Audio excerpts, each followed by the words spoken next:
The cost of living in 2023 is so bad that I'm pretty sure I actually was better off financially when I was making minimum wage in 2012 versus me making almost $100,000 today.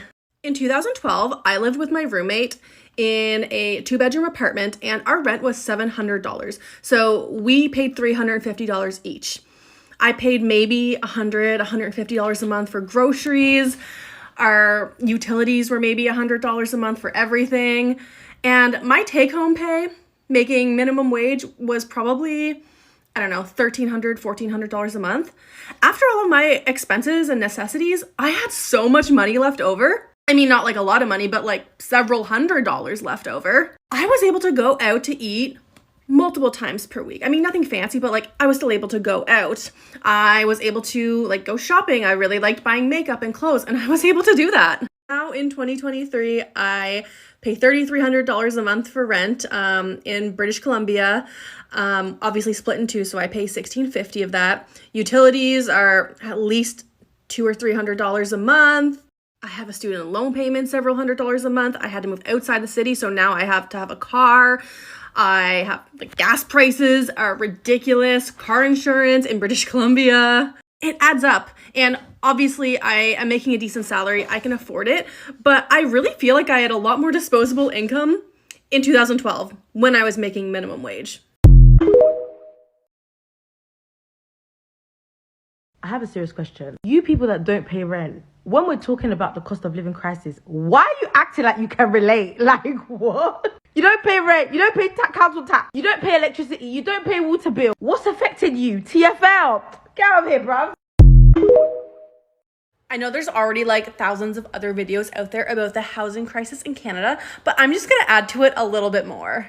So I recently moved in with my partner. We are living in a 3-bedroom townhouse in Langley, British Columbia. Langley, British Columbia. I need to specify Langley, not Vancouver. We are an hour at least outside of Vancouver, depending on traffic. And our rent is $3,300 a month. Like no utilities, just $3,300 just for rent. And I was telling this to some of my coworkers today who are a bit older than me, like 10, 15 years older, who either have been living in their place for a while or they own a place. And they were shook. They were shocked. They did not realize that $3,300 a month was the going rate. And actually, we got a good deal. The going rate in our neighborhood of Willoughby is like $3,500 for what we have. I actually have a coworker who lives in Surrey, which is like 25 minutes away, closer to Vancouver. She has like a 3,000 square foot house on like this huge property, and she only pays $2,400 a month for her mortgage because she bought her house like, I don't know, a decade ago. And it is bonkers to me that in Langley, British Columbia, it is $3,300, and that's a good deal, for a 3-bedroom townhouse. And I used to live in Vancouver. I had to move out to Langley because it was cheaper. I couldn't afford Vancouver anymore. And $3,300 is absolutely not affordable. And my partner and I, we make a decent income together. We are a dual income, no kids situation. And to be perfectly honest, we are making within the like $150,000 per year range between the two of us. And don't get me wrong, we can live a decent lifestyle.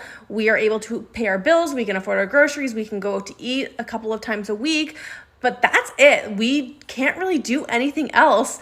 And I remember growing up thinking if you had a $150,000 household, you were it. You were making the big bucks, you were making so much money, you could live in luxury. But no, $150,000 salary, it literally just affords us to pay our bills and not worry about if we can afford groceries when we get to the cash register.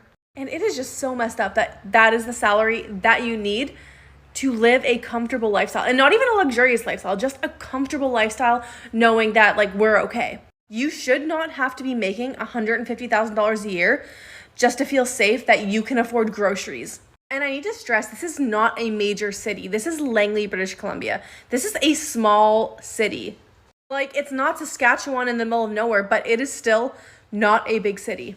The cost of living these days is absolutely fucked.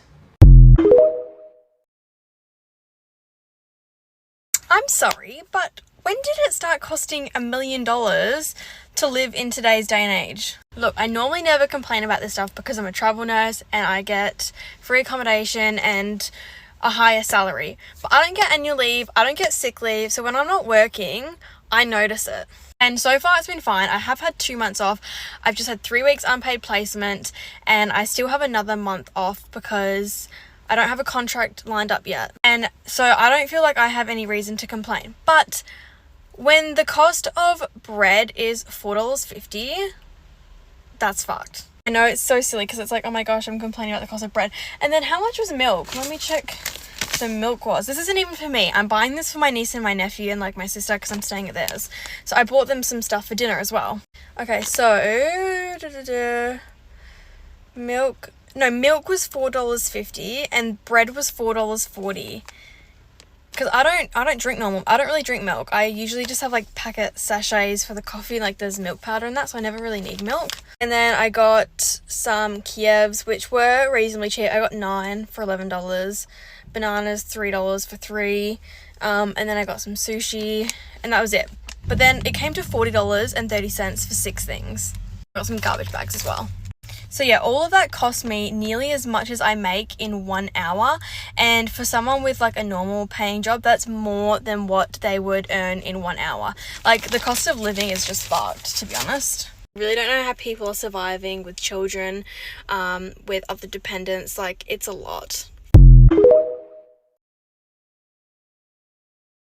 Oh, I don't remember my subscription costing this much. Oh, we're increasing prices. I don't remember groceries being this expensive. We're increasing prices. Oh, it's a letter. Wait, what's happening to my rent? I'm increasing prices. So the cost of everything is increasing. Does that mean my pay increases? Absolutely not.